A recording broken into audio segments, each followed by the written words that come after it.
이번에 민법 개학이고요. 여러분 좀 가볍게 일요일이잖아요. 가볍게 지금 강론에서 안 나온 거 한번 확인해보고 지금 대부분 다 한 번씩 나왔잖아요. 보시면 자 징역계약 나왔고요. 소비대차 계약 나왔고요. 준소비대차 안 나왔어요. 준소비대차 준소비대차 한번 살펴보고요. 그 다음 도금 나왔고 여행 나왔고 위임, 조합, 화해계약이 나왔는데 지금 안 나온 게 지금 보시는 것처럼 준소비대차 고용 안 나왔죠. 고용계약. 그 다음에 임치 안 나왔습니다. 임치. 그 다음에 현상광고 안 나왔어요. 현상광고. 네. 그래서 그거 한번 살펴보려고 해요. 먼저 여러분 쇼터디에서 이제 검색을 좀 해볼게요. 임치 계약부터 한번 확인해 볼까요? 임치에 대해서 한번 살펴보겠습니다. 자, 임치요. 이거는 이제 저장해놔야겠죠. 자, 갑은 자신의 X 물건을 을에게 임치하였다. 그래요. 지금 갑에 대한 을의 의무에 대해서 서술하시오. 그죠? 그래서 임치물의 보관, 부수 의무, 임치물 반환 이렇게 의무에 대해서 봤고요. 먼저 임치물에 대한 보관 의무, 임치물 보관 의무요. 자, 일단 임치가 뭡니까, 여러분? 임치.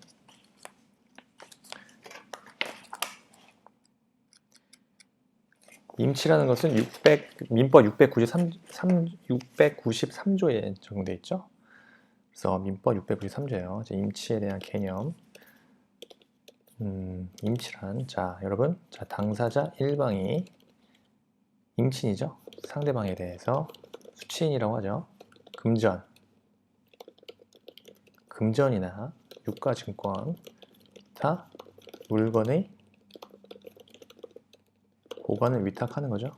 위탁하고 상대방의 일을 승낙함으로써 효력이 생기는 거죠. 계약을 말합니다. 임치란 당사자 1방이 상대방에 대하여 금전, 유가증권, 기타 물건의 보관을 위탁하고요. 상대방 일을 승낙함으로써 효력이 생기는 거예요. 임치한 거예요. 그래서 첫 번째 수취인의 의무를 적어라 이거거든요. 수취인의 의무. 그렇죠? 임치물의 개념이요. 그 다음에 일단 보수직을 목적으로 하지 않기 때문에 무상 편무계약이죠. 무상 편무계약 말하고요. 그 다음에요. 동산뿐만 아니라 부동산도 임치 목적이 될 수 있죠. 이때 목적물의 소유자가 임치인인가 여부에 문제되지 않고요. 그래서 중요한 수취인의 의무에 대해서 살펴보도록 하겠습니다. 일단 먼저 임치물 보관 의무요. 임치물 보관 의무. 무상 수취인 주의 의무죠. 무상 수취인의 주의 의무. 무상 수취인은요. 일단 기본적으로 자기 재산과 동일한 주의 의무로 임치물을 보관하여야 합니다. 유상 수취인의 경우는 특정물 인도 채무자로서 성간주의 의무 부담하죠. 그래서 소비 임치를 제외하면 유상 수취인은 임치가 종료될 때까지 그 임치물이라는 특정물을 인도해야 하는 의무를 부담하기 때문에 특정물 인도 채무자로서 성간 의무를 부담합니다. 그 다음에 수취인의 임치물에 대한 사용 금지죠. 수취인은 임치인의 동의 없이 임치물을 사용하지 못합니다. 당연히 복임치 제한되겠죠. 수취인은요, 임치인의 승낙이나 부득이한 사유가 없이 제3자로 하여금 자기의 가름에서 임치물을 보관하게 할 수 없죠. 수취인이요, 임치인의 그 승낙이나 부득이한 사유로 제3자에게 임치물을 보관하게 한 경우, 이때 수취인은요, 임치인에 대해서 복수취인이 선임 감독에 관한 책임을 지죠. 또 수취인이 임치인의 지명에 의해서 복수취인을 선임했다. 그 부적임 또는 불성실함을 알고서 임치인에 대한 통지나 그 해임을 태만히 한 때가 아니면 책임지지 않습니다. 그리고 복수취인은요, 그 권한 내에서 임치인을 위해 임치물을 보관하고요. 임치인이나 제3자에 대한 수취인과 동일한 권리 의무를 가지죠. 네. 다음 부수적 의무요. 수취인에 대한 통지 의무, 수취인의 통지 의무. 임치물에 대한 권리를 주장하는 제3자가 수취인에 대해서 소를 제기하거나 압류할 때, 자, 이때는 수취인은 지체 없이 임차인에게 통지해야 합니다.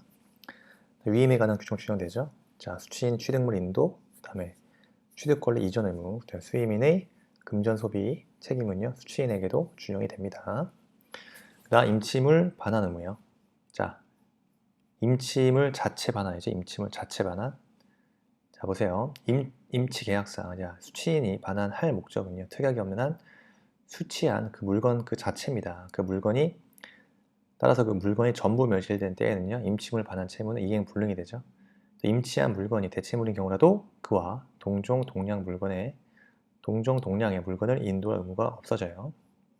임치물 자체를 반환해야 되고요. 반환 장소는요. 자, 임치물은요, 그 보관한 장소에서 반환해야 합니다. 자, 그러나 수취인은 정당한 사유로 인하여 그 물건을 전차했어. 그때는 현존하는 장소에서 반환할 수 있어요. 그다음에 유상 임치 경우, 자, 수취인의 임차물 반환 의무와 임치인의 보수 지급 의무는 동시행 관계 있죠. 자, 따라서 수취인은요, 보수를 받을 때까지 임치물에 대한 유치권 행사할 수 있습니다. 동시행 관계이기 때문에. 그렇죠? 임치 개념 정립을 잘 하세요. 임치 개념 우선 편목이야기다. 자, 그래서 여러분, 임치물 자체 반환 문제에서 여러분 통설과 판례는 말씀드린 대로 임치물이 대체물이라 할지라도 동종 동량으로 반환할 수 없고요. 언제나 그 임치한 물건을 반환해야 한다는 거예요. 그렇습니다.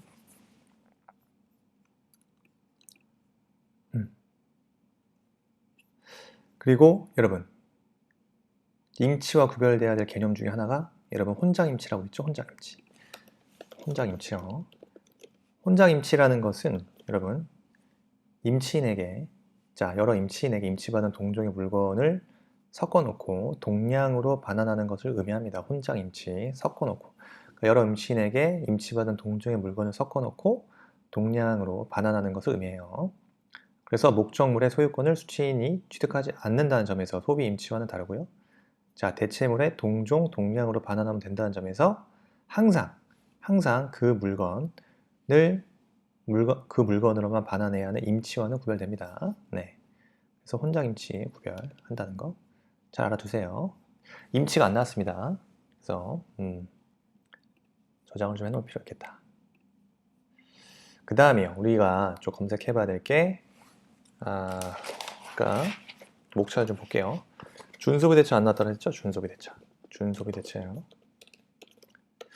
준소비타 전에 여러분 임치 받고 고용이 안 나왔죠? 고용.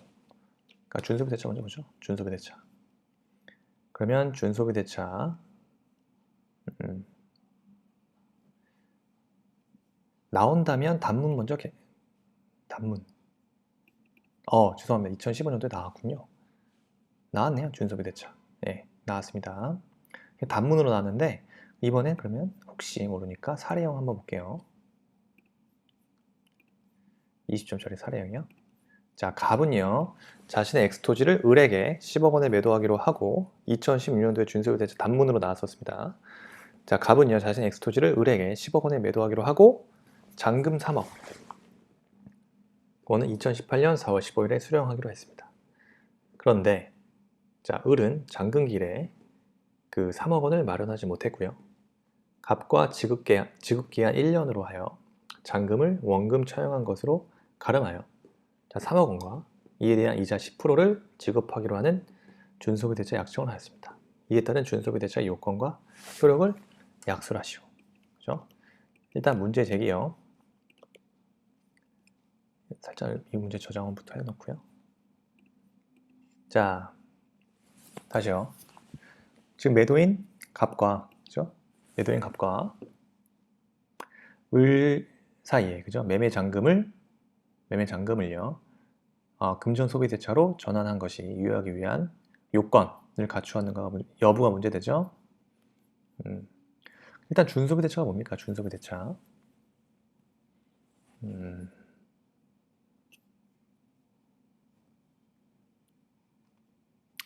준소비대차요. 일단 준소비대차라고 하는 건요. 소비대차가 아닌 다른 계약으로 자 금전, 기타 대체물을 급부할 의무를 부담하고 있는 자가 자 상대방과의 계약에 의하여 금전, 기타 대체물에 대한 급부를 소비대차의 목적으로 할 것을 약정한 경우로 말하죠.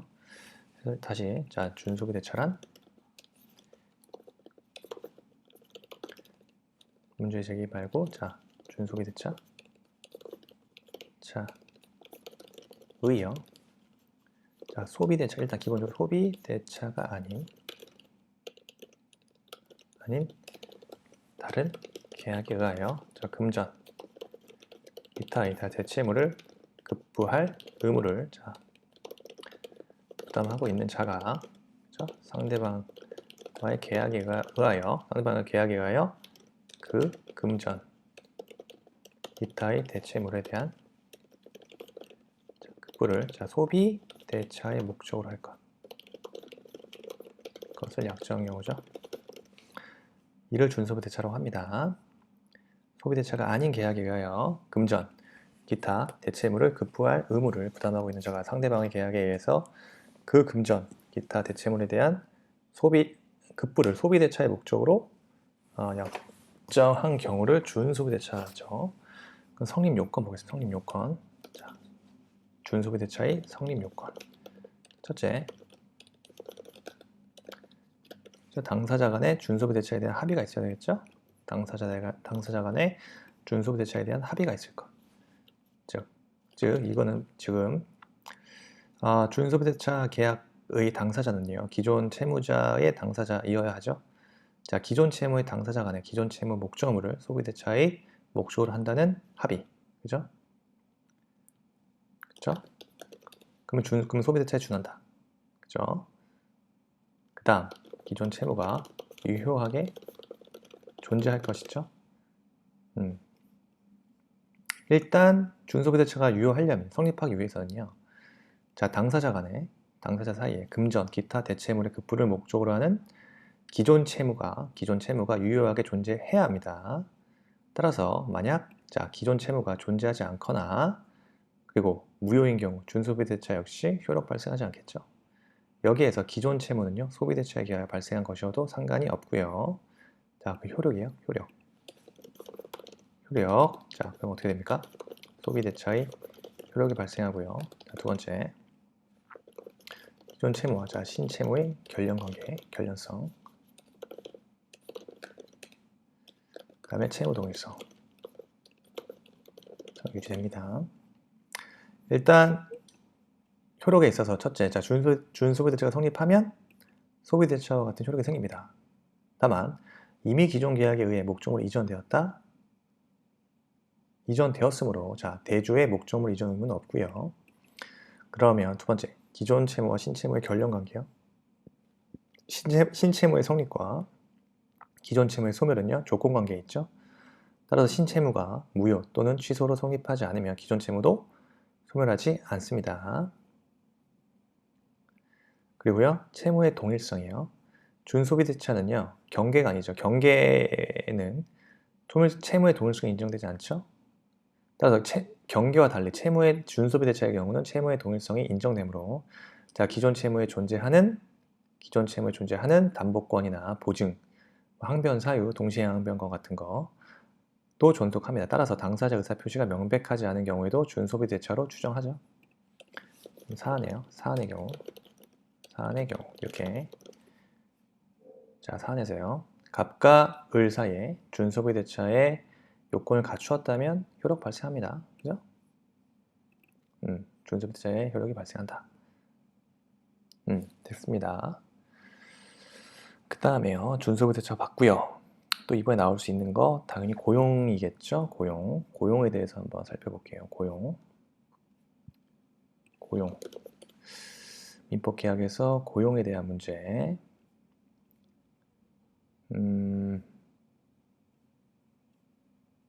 행정사. 시험이 좀 섞이는데, 자, 고용에서, 자, 행정사에서 고용계약의 종료 사유, 그 다음에 고용자, 노무자의 의무, 이런 것도 중요하겠죠. 그 다음에 고용계약의 종료 사유, 이런 문제. 그 다음에 뭐가 나올 수 있을까요? 고용계약의 종료 사유, 행정사에서, 민법계약에서 고용계약의 종료 사유라. 이거 아니면 이게 나오지 않을까요? 자, 지금 고용계약의 종료 사유 한번 확인해 봅시다. 또 저장해 놓고요. 마이 문제 저장해놔요, 여러분. 만약에 쇼터드 이용하시는 분들은 마이 문제 저장해 놓으면 나중에 그 마이 쇼터드 안에 문제가 차곡차곡 쌓여 있거든요. 그것만 따로 한 번 더 보세요. 네. 자, 2013년 2월 1일이죠. 사용자 갑은 노무자 을과 5년 기한으로 고용계약을 체결했다. 고용계약. 갑과 을 사이의 고용계약 종료 사유. 고용계약 종료 사유에 대해서 약속을 하시오. 나왔습니다. 그러면 자, 일단 첫째, 문제의 제기죠. 사안의 경우 사용자 갑과 노무자 을 사이 고용 종료 사유가 문제 되겠죠. 자, 고용의 종료 사유요. 첫째, 여러분 고용이 종료되려면 그 사유 첫째, 고용기간의 만료죠. 만료로 인한 종료, 그죠? 그 다음, 자, 해지 통고 인한 종료예요. 해지 통고로 인한 종료. 그 다음, 고용계약의 해지, 그죠? 그 다음, 노무자의 사망이죠. 사망으로 인한 고용계약 종료예요. 사안의 경우, 그죠? 일단 먼저 고용기간 만료로 인한 종료를 보겠습니다. 묵시의 갱신 인정되죠? 고용기간 만료. 고용기간 만료된 후라도요. 노무자가 계속해서 그냥 그 노무를 제공하고 있는 경우, 그때는 사용자가 상당한 기간 내에 이의를 제기하지 않으면, 그쵸? 그 고용계약은 전 고용과 동일한 조건으로 다시 고용된 것으로 간주됩니다. 그래서 고용기간 만료된 후라도 노무자가 계속해서 그 노무를 제공하고 있는 경우, 사용자가 상당한 기간 내에 일을 하지 아니한 때에는요, 전 고용과 동일한 조건으로 다시 고용한 것으로 간주됩니다. 그 다음 두 번째요, 해지 통고요. 해지 통고. 여기서 기간 약정이 있는 경우와 기간 약정이 없는 경우요. 기간 약정 있는 경우, 이때는 여러분 3년. 자, 3년이에요. 고용의 약정 기간이 3년을 넘거나, 그죠? 당사자 일방 또는 제3자의 종신까지 된 때, 그죠? 그때는 각 당사자는요 3년을 경과한 후 언제든지 계약 해지 통고할 수 있어요. 이 경우 상대방이 해지 통고를 받은 날부터 또 3개월에 경과하면 그 해지 효력이 발생합니다. 다시 여기 3년 3개월이라는 게, 자, 고용 약정 기간이 3년을 넘거나 당사자 일방 또는 제3자 종신까지 됐다. 종신계약처럼. 그럼 각 당사자는 3년 경과한 후에 계약 해지를 언제든지 계약 해지에 통고를 할 수 있고, 그 다음 이 경우 상대방이 해지 통고 받은 날부터 3개월, 그죠? 3월이 경과하면 해지의 효력이 발생한다. 그겁니다. 아시겠죠? 그 두 번째, 기간 약정이 없는 경우에요. 자, 고용기간에 약정이 없다? 그때는 당사자는 언제든지 계약 해지에 통고할 수 있고요. 자, 이 경우 상대방이 해지의 통고를 받은 날부터 1월이 경과하면 해지 효력이 생깁니다. 상대방이 해지의 통고를 받은 날부터 1월이 경과하면 해지 효력이 발생합니다. 자, 고용계약의 해지요. 여러분, 중요한 거. 권리 의무의 전속성과 해지권이죠. 자, 사용자, 노무자가 상대방의 동의 없이 노무 사용권이나 노무 제공 의무를 제3자에게 이전한 경우 상대방은요, 계약 해지할 수 있습니다. 그쵸? 그 다음에 노무의 내용과 해지권이요. 무슨 말이냐? 그 사용자가 노무자에게 약정하지 않은 노무의 제공을 요구했다. 그러면 노무자는요, 계약 해지할 수 있죠? 그 약정한 노무가 특수한 기능을 요하는 경우 노무자가, 그죠? 그 기능이 없는 때 사용자는 계약 해지할 수 있습니다. 그 다음 세 번째요. 자, 부득이한 사유와 해지권이에요. 부득이한 사유, 해지권. 자, 고용기간에 약정이 있는 경우에도, 자, 부득이한 사유가 있는데 각 당사자는 계약 해지할 수 있죠? 그런데 그 사유가 당사자 일방의 과실로 인하여 생긴 때엔 상대방에 대하여 손해를 배상해야 합니다. 그렇죠? 자, 부득이한 사유 해지권. 그 다음에요, 여러분, 네 번째, 사용자 파산과 해지권이죠. 사용자가 파산되면 해지권 사용할 수 있죠. 노무자가. 다만 노무자가 파산한 경우 해지권 인정되지 않습니다. 합의 해지요. 얼마든지, 그죠? 당사자 간에 그 합의로 고용계약 해지할 수 있죠. 그 다음 노무자 사망이에요. 당연히 노무자 사망이면 고용계약 종료됩니다. 자, 사안에서 여러분 위에 그 고용 종료 사유와 별개로 갑과 을은 자 3년 경과했습니다. 3년. 3년이 경과한 후에 언제든지 계약 해지 통고를 할 수 있고요. 이 경우 상대방이요, 해지 통고를 받은 날부터 3월, 그죠? 3월 경계하면 해지 효력이 생깁니다. 중에 이거 기간 약정 있는 경우.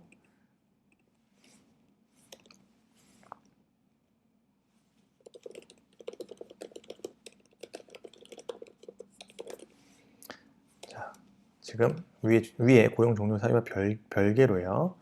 갑과 을은 자 3년을 한 후 언제든지 계약 해지의 통고를 할 수 있고요. 자, 이 경우 자 상대방이 해지의 통고를 받은 날로부터 3월에 경계하면 해지율이 발생하죠. 중요합니다, 여러분. 중요해요. 답도 정정해 놔야 돼요. 그렇습니다. 그리고요, 방금 종료사유 봤죠? 자, 사용자 갑과 노무자 을이 고용계약 체결을 했습니다. 이 경우 갑과 을의 의무에 대해서 쓰시죠. 그쵸. 노무자와 사용자의 의무 각각 나눠서 가지고 약수를 하시고, 이것도 중요하죠? 이것도 저장되어 있습니다. 자, 노무자 의무요. 첫 번째, 노무자의 의무. 저장 좀 해놓고, 자, 노무자의 의무열 첫 번째 뭐죠? 노무 제공 의무. 노무 제공 의무요. 그 다음에 뭐가 있죠? 자, 사용자의 지시에 따라야죠. 사용자의 지시에 의한 복종 의무, 성관 의무, 성실 의무 이런 게 있네요. 그 다음에 사용자의 의무요. 자, 뭐요? 보수, 지급 의무가 있고 보호 의무가 있죠? 네, 그렇습니다.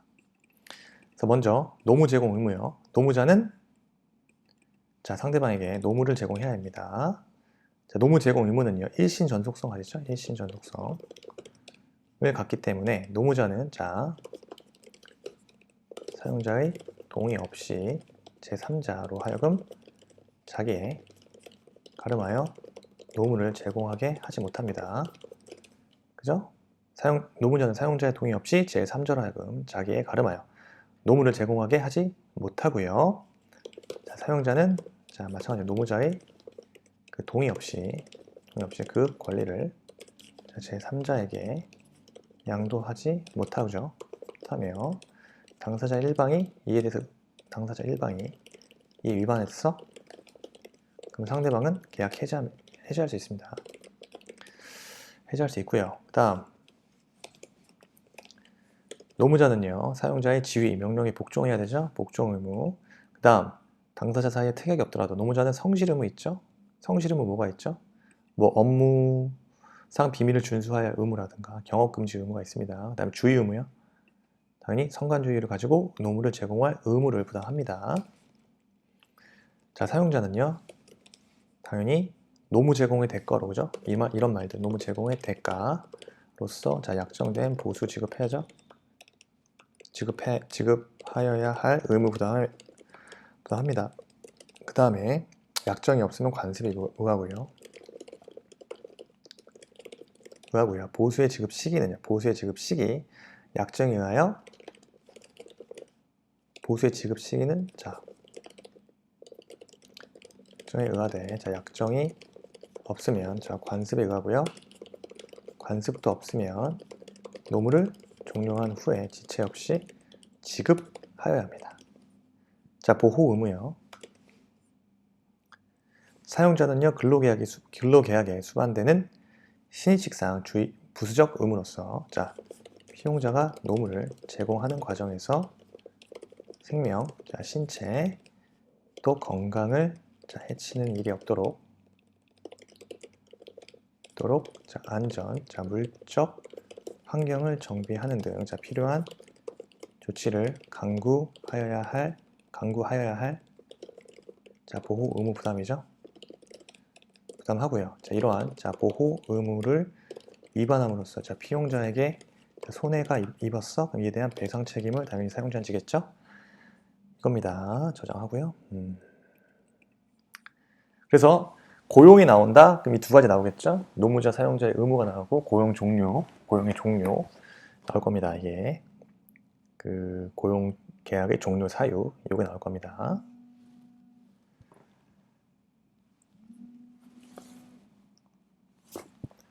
그 다음에요. 자, 일단 고용 계약까지 봤고요. 준소배 대차 봤고요. 그렇죠? 그래서 일단 지금 안 나올 수 있는 이번에 나올 만한 것들을 먼저 정리를 했습니다. 그래서 또 만약에 나온다면 하나만 더 본다면 여러분, 자, 현상 광고 하나만 더 보시면 돼요. 우수 현상 광고. 자, 현상 광고 보겠습니다. 그래서 그 우수 현상 광고라든가 성립과 효력, 현상 광고의 성립과 효력 이런 것들 한번 정리해 놓으면 돼요. 그죠? 현상 광고의 성립과 효력. 그죠? 이것도 한 번만 정리해 놓으시면 되겠습니다. 그래서 이 부분까지만 한번 살펴보죠. 자, 현상 광고의 성립과 효과요. 자, 조정하겠습니다. 자, 첫째, 의의요. 그 다음에요, 성립 써야죠, 성립.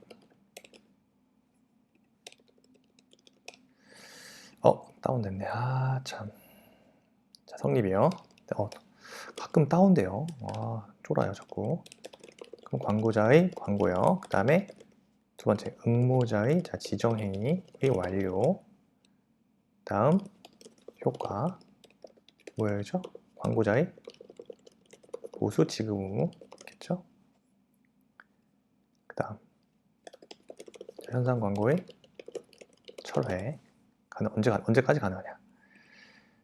자, 현상 광고의 성립과 효과. 자, 현상 광고란 여러분, 자, 의의죠? 당사자의 일방이자 특정한 행위를 한 자에게 보수를 지급할 것을 표시하고 이에 자, 응한 자가 그 광고에 정한 지정 행위를 자, 완료함으로써 성립하는 계약이죠. 다시, 현상 광고란 당사자 일방이 특정한 행위를 한 자에게 보수 지급할 것을 표시하고요. 이에 응한 자가 광고에 정한 지정 행위를 완료함으로써 성립하는 계약이에요. 성립, 자, 성립 요건이에요. 광고자 광고는 응모행위가 구체적으로 지정되어 있어야겠죠. 응모행위가 구체적으로 지정되어야 합니다. 하고, 그죠? 자, 지정행위를 한 자에게 보수를 지급한다는 내용이 포함되어야 합니다. 그 다음, 보수를 지급한다는 내용 포함되어 있어야 돼요. 그 다음, 응모자의 지정행위 완료예요. 응모자는요, 광고에서 정한 행위를 완료해야 돼요. 요물계약. 응모자는 광고에서 정한 행위를 완료해야 돼요. 그래서 응모자가 광고에 있으면 알지 못하고 지정 행위를 완료하여도 상관없습니다. 그래서 어쨌든 응모자는 광고에서 정한 행위를 완료해야 합니다. 완료해야 돼요. 효과. 광고자의 보수 지급 의무 있겠죠?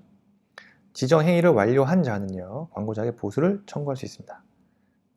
그렇죠? 그래서 지정 행위를 완료한 자가 수인인 경우, 자, 이런 말들, 지정 행위를 완료한 자가 자, 수인인 경우 있겠죠? 먼저 완료한 자가 보수 청구권을 취득하죠. 자, 동시에 완료한 경우 이때는 균등한 비율이요. 그리고 보수가 불가분인 경우 이때는 추첨 등으로 보수를 받을 권리가 있죠. 그럼 철회는요?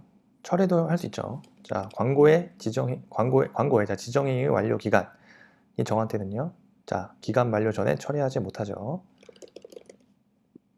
광고의 지정행위의 완료 기간을 정한 때는요. 기간 만료 전에 철회 못합니다.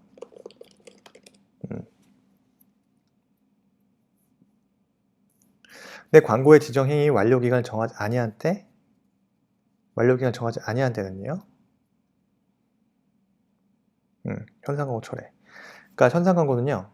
지정행위 완료 기간 정한 때에는 기간 만료 전에 철회 못하지만 자, 광고의 지정행위의 완료 기간을 정하지 아니한 때에는요. 그 행위를 완료한 자가 있기 전에는요. 그 광고와 동일한 방법으로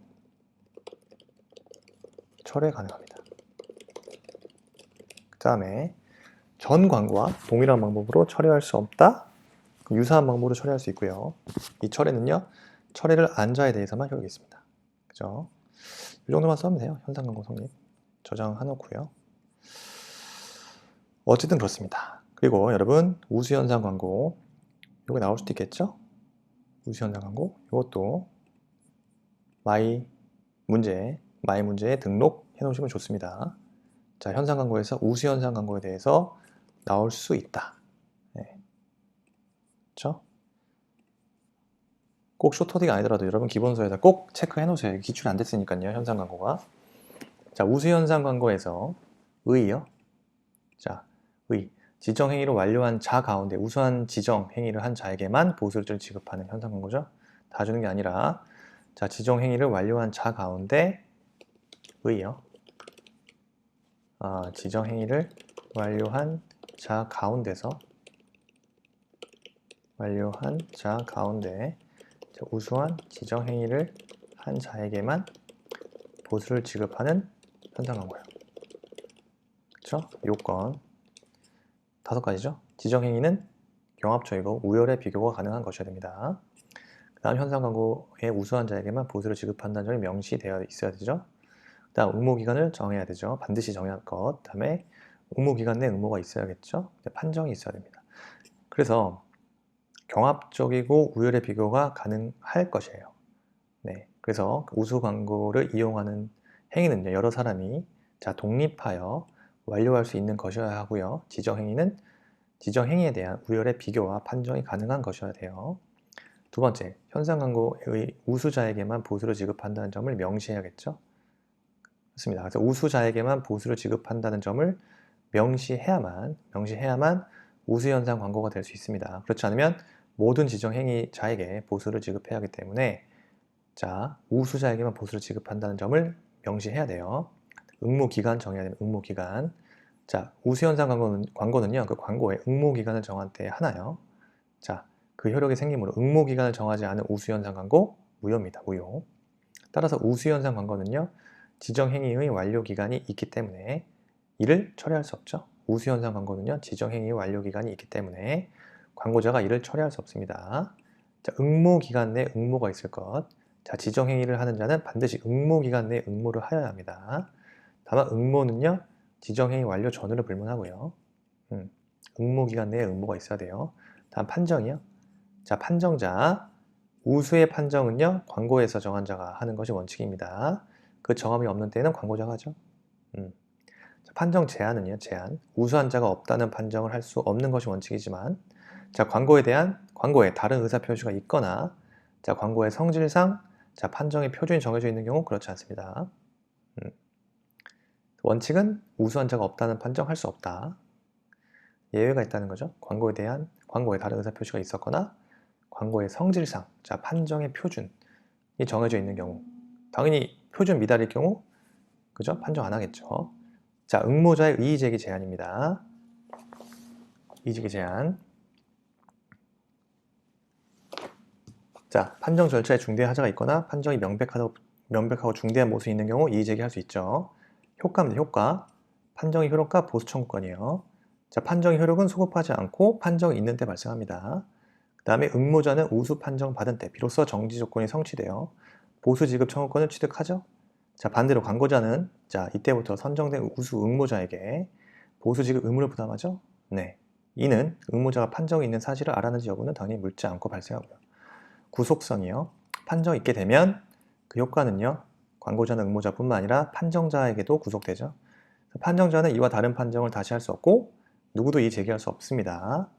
그런데 뭐 착오나 사기, 강박에 의한 판정 취소 가능하죠. 그 다음 수인의 행위가 동등하다 판정된 경우 이 경우 보수가 가분적이면 각각 균등한 비율로 보수받을 권리도 있지만 성질상 분할할 수 없거나 광고에 1인만이 보수를 받을 것이라고 정한 때에는 자, 추첨에 의해 결정하죠. 추첨. 자, 응모물의 기속이요. 자, 응모자가 광고자에게 제출한 작품 등에 대한 권리는 광고와는 별개이기 때문에 당사자 간에 특별한 합의가 없는 한 응모자에 대한 권리는 응모자에게 있습니다. 원칙적으로 응모자에게 있다. 자, 현상 광고까지 봤습니다. 일단 강론에서 나오지 않은 부분만 먼저 살펴보거든요. 아마 여기에서도 20점짜리든 한 문제 정도 나올 수 있다. 그렇죠? 그래야 정상이죠. 그래야 됩니다. 그래서 한 문제는 나온다. 그래서 오늘 다룬 거 꼭 좀 정리해 주시면 감사하겠습니다. 자, 이상입니다.